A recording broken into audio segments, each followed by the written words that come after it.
Hello, नमस्कार सभी को। आज हम चर्चा कर रहे हैं परीक्षा पे चर्चा। किस पे चर्चा? परीक्षा पे। क्यों? क्योंकि हमारे आदरणीय प्रधानमंत्री चर्चा तो कर रहे हैं परीक्षा पे चर्चा, लेकिन उनका चर्चा सफल नहीं हो रहा है। अब बोलिएगा क्यों नहीं हो रहा है? अभी वर्तमान समय में नीट का परीक्षा हुआ, ठीक है, और परीक्षा क्या हो गया? पेपर लीक हुआ, परीक्षा रद्द हुआ। और हमारे महान देश के महान नेताओं सब बस चुप बैठे हुए हैं। उन लोगों से कुछ नहीं बोला जा रहा है। आखिर परीक्षा लीक, पेपर लीक क्यों हुआ? इतने बच्चे का भविष्य का क्या होगा? उनके माइंड में क्या प्रेशर चल रहा है? किस तरह से वो अपने आप को देख रहे हैं? इतना मेहनत करने के बाद भी जो है उसका पेपर लीक होना। अब पेपर लीक हुआ, रद्द हो गया। क्या ये सॉल्यूशन है? आप पेपर कराओ और उसको लीक, फिर से पेपर लीक होगा और उसको आप क्या कर दो, कैंसिल कर दो। ये सॉल्यूशन है क्या? बिल्कुल नहीं है। क्या आप गारंटी लेते हैं जो नेक्स्ट टाइम जब एग्ज़ाम होगा तो उसका पेपर लीक नहीं होगा?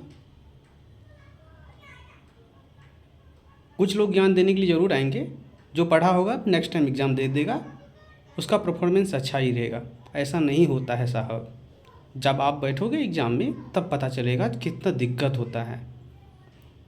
एक जैसा समय नहीं रहता है। जब हम कोई प्रैक्टिस सेट ही लगाते हैं तो सब दिन एक जैसा नंबर नहीं आता है। तो ये नहीं बोलेंगे जो पेपर का लेवल, माइंडसेट भी, यदि माइंडसेट थोड़ा सा भी गड़बड़ हो जाता है, सिचुएशन थोड़ा सा भी बदलता है, तो पूरा पेपर खराब जा सकता है। आज उन बच्चों के साथ क्या बीत रहा होगा जिनका बहुत ही अच्छा परफॉर्मेंस था? आपने तो पेपर को क्या कर दिया? कैंसिल कर दिया। ये कहीं से कोई सॉल्यूशन नहीं है। इस पे सरकार को एक ठोस कदम उठाना चाहिए। हम लोग सिर्फ उम्मीद कर सकते हैं और कुछ नहीं कर सकते हैं। हमारे देश का दुर्भाग्य है, हम लोगों ने ऐसे लोगों को चुन करके भेजा है, अपने ऐसे लोगों को अपना प्रतिनिधि बनाए हैं हम लोगों ने, जिनको यूथ से कोई मतलब ही नहीं है, युवा से कोई मतलब ही नहीं है। भारत युवाओं का देश कहा जाता है, जहाँ पे लगभग 30 अरब जनसंख्या युवा है, लेकिन युवाओं से कोई मतलब इस देश में नहीं है। ठीक है, किसी खास पार्टी का नहीं है, सभी पार्टी यही करते हैं। क्यों? क्योंकि हम लोग जाति धर्म के नाम पे अपने प्रतिनिधि को चुनते हैं, पार्टी के नाम पे अपने प्रतिनिधि को चुनते हैं। हम लोग कभी मुद्दा बनाते ही नहीं हैं जो हमारे आने वाले जो बच्चे हैं उनका भविष्य अच्छा हो। इससे पहले बिहार में एडीओ का एग्ज़ाम हुआ, उसका पेपर लीक हो गया, पेपर कैंसिल हो गया। अच्छा सोचिए, जिसका पेपर बहुत ही अच्छा गया होगा उसका क्या क्या हाल हुआ होगा? उसका क्या गलती था? क्यों लीक, क्यों अब जो है लीक हुआ पेपर? चुनाव होता है, कहीं चुनाव तो लीक नहीं हो रहा है, समय पे सब कुछ हो जा रहा है। बस ये सभी चीज़ जो भी घटना हो रहा है, इसके लिए हम लोग भी कहीं ना कहीं जिम्मेवार हैं। क्योंकि हम लोग जाति के नाम पे वोट किए हैं, धर्म के नाम पे वोट किए हैं, हम लोग जो है पार्टी के नाम पे वोट किए हैं। हम लोगों ने वैसे प्रतिनिधि को चुन के ही नहीं भेजा जिनसे हम सवाल कर पाएँ। यदि आप सवाल कीजिएगा, आप प्रदर्शन कीजिएगा तो लाठी खाइएगा। 2-4 दिन पहले टीआरई फोड़ के लिए लाठी खाए हैं लोग। उन पे बहुत सारे लोग पे न्यूज़ में तो ऐसा भी सुनने के लिए मिला जो 5,000 लोगों पे केस किया गया है। पता नहीं क्या हुआ। कुछ लोगों को अभी तक जो है गिरफ्तार करके रखा हुआ है, कितना आदमी का पैर टूट गया। तो ये सभी कमियां हम लोगों की है, और हम लोग इस कमी को जितना जल्दी समझ पाएँ उतना अच्छा होगा हम लोगों के लिए। बस बहुत दुख होता है। हम भी स्टूडेंट को पढ़ाते हैं, बहुत ज़्यादा दुख होता है। अब उनसे कहने में भी शर्म लगता है कि बच्चा बहुत ही अच्छा तरह से तुम लोग मेहनत करो, जीवन में कुछ अच्छा कर पाएगा। क्योंकि देख रहे हैं, हम खुद जूझ रहे हैं उन चीज़ों से। पेपर दे के आओ, पेपर लीक, एग्ज़ाम, क्या क्या बोले जो है। और ऐसे व्यक्ति यदि मान लीजिए जो पेपर लीक करवा करके सीटिंग से जो है डॉक्टर बन जाएगा, इंजीनियर बन जाएगा, वो देश के भविष्य के लिए क्या खतरा ही पैदा करेगा। वो क्या करेगा, जब ऑपरेशन करने के लिए जाएगा तो वो जो है ना अपना इंस्ट्रूमेंट ही अंदर में भूल जाएगा। नहीं, यदि गलती से डॉक्टर बन भी गया वो, तो इतना ज़्यादा डिमांड करेगा पैसा का, समस्या ही खड़ा करेगा। लेकिन नहीं, आने वाले भविष्य के लिए ऐसे व्यक्ति जो है भारत के लिए बोझ, जो हम लोग विकसित भारत का सपना देख रहे हैं और विश्व गुरु बनने का सपना देख रहे हैं, इससे तो पूरा होने वाला कहीं नहीं है। भारत विकसित तभी होगा जब हम सभी नागरिक जागरूक होंगे, और जागरूकता हर एक तरह का होना चाहिए। और ख़ास करके जागरूकता तो जो हमारा अधिकार है, मूल अधिकार है, उस अधिकार में तो ज़रूर होना चाहिए। ठीक है, हम चयन जिस आदमी को कर रहे हैं, तो ऐसे व्यक्ति का चयन हम करें जिससे हम सवाल पूछें तो वो सवाल का जवाब दे, ना कि माइक को बंद करके भाग जाए। और हमारे देश में यही हो रहा है। अभी नीट एग्ज़ाम का जो है, एग्ज़ाम जो कैंसिल हुआ, इस पर कोई जवाब नहीं देगा। जो पेपर लीक करवाया वो भी अपने घर बैठ जाएगा, आराम करेगा। कुछ दिन के बाद जो है, हो सकता है उस पर केस हो, वो जेल जाए, कुछ दिन के बाद छूट के आ जाएगा, फिर वही काम करेगा, दूसरा एग्ज़ाम का पेपर लीक करवाएगा। उसके पास करोड़ों करोड़ रुपया है, अरबों का संपत्ति है जमा। उसके लिए 10 लाख उसको फाइन भी कर दिया जाएगा, तो क्या उसको फ़र्क पड़ेगा, करोड़ों रुपया कमा के बैठा हुआ है।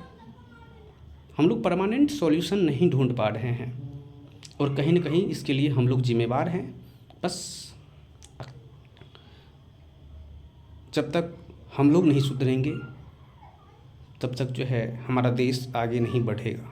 सुधरना हम सभी को है, सभी आधार पे सुधरना है, यदि हमको अपने देश को आगे ले जाना है तो। नहीं तो जो होगा सब जिम्मेवार होंगे। नेता को कोई फ़र्क पड़ेगा नहीं, क्योंकि उनका बेटा तो विदेश में पढ़ रहा है, दूसरे देश में पढ़ रहा है। नहीं भी पढ़ेगा तो क्या, मंत्री बना दिया जाएगा। बने ना ऐसे नेता जो कभी एक विधानसभा का भी चुनाव नहीं लड़े। बहुत ऐसे नेता का बेटा बन गया, मंत्री तक बन गया। उससे योग व्यक्ति, उससे योग लड़का रोड पे लाठियां खा रहा है उसी की सरकार में। ये सिर्फ इस सरकार की बात नहीं है, इससे पहले भी हुआ है। ठीक है, कोई खास पार्टी और कोई खास सरकार इसके लिए ऐसा करता है, ऐसा कोई बात नहीं है। सबका एक ही नीति है। क्यों? क्योंकि सब जानता है, जो हम इसको जाति के नाम पे इस लोगों को तोड़ देंगे, इन लोगों को, और इनको धर्म के नाम पे तोड़ देंगे, ये लोग टूट जाएगा। इतना मूर्ख है। तो हम लोग को मूर्ख बनाया गया और हम लोग बन गए। दोनों को क्या फ़र्क पड़ेगा? उनका बेटा विदेश में पढ़ रहा है, नहीं भी पढ़ेगा, पढ़ के आएगा, मंत्री बन जाएगा। हम लोग क्या हों, लाठी खाते रहेंगे बस, और कुछ नहीं। बस आप लोगों से क्या बताएं, स्किल के नाम पे कुछ दिया ही नहीं जा रहा है। क्या किस और ले जाएं, किसको क्या मोटिवेट करें, ये भी सोचने में जो है ना थोड़ा सा दिक्कत होता है। किसको बोलें जो अच्छा से पढ़ो बाबू, कैसे बोलें अच्छा से पढ़ो, क्यों बोलें अच्छा से पढ़ो? जब वो अच्छा से पढ़ेगा, वो उतना मेहनत करेगा, और मेहनत करने के बाद उसको पता चलेगा उसका पेपर लीक हो गया है, वो परेशान रहेगा। क्या हम उसको बोल सकते हैं दोबारा, बाबू अच्छा से पढ़ो तुम्हारा होगा? क्या हम किसी को बोल सकते हैं तुम जो कभी इस ऐसे मामले में जो है संलिप्त नहीं होना? क्योंकि उसके बगल का व्यक्ति जॉब ले लिया फर्जी तरीक़ा से, और वो पढ़ के वैसे ही बैठा हुआ है,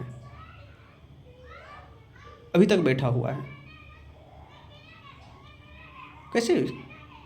कैसे बोल दें किसी को? इन सभी चीज़ों के लिए सिर्फ हम लोग जिम्मेवार हैं। और जिम्मेवार हैं, तो अब आप लोगों से, जब तक हमारे देश के आम नागरिक नहीं सुधरेगा, जब तक नहीं सोचेगा, जब तक क्रिटिकल थिंकिंग नहीं करेगा, जब तक अंधविश्वास में पड़ा हुआ रहेगा, ये देश सुधरने वाला नहीं है। यदि इस देश को सुधारना है तो जाति, धर्म, वंश, जन्मस्थान, इन सभी आधारों से ऊपर उठ के बात करना पड़ेगा और अपने देश के लिए सोचना पड़ेगा। हर एक व्यक्ति देश का सेवा कर रहा है, लेकिन कब? जब वो देश को एक पॉजिटिव डायरेक्शन दे रहा होगा तब। ठीक है, यदि कुछ गलत हम बोले होंगे तो आप लोग कमेंट में ज़रूर बताइएगा। ठीक है, बाद बाकी सबका मर्जी, जो करना है हो रहा है। सुनते रहिए, सहते रहिए, जीवन जीते रहिए। Thank you.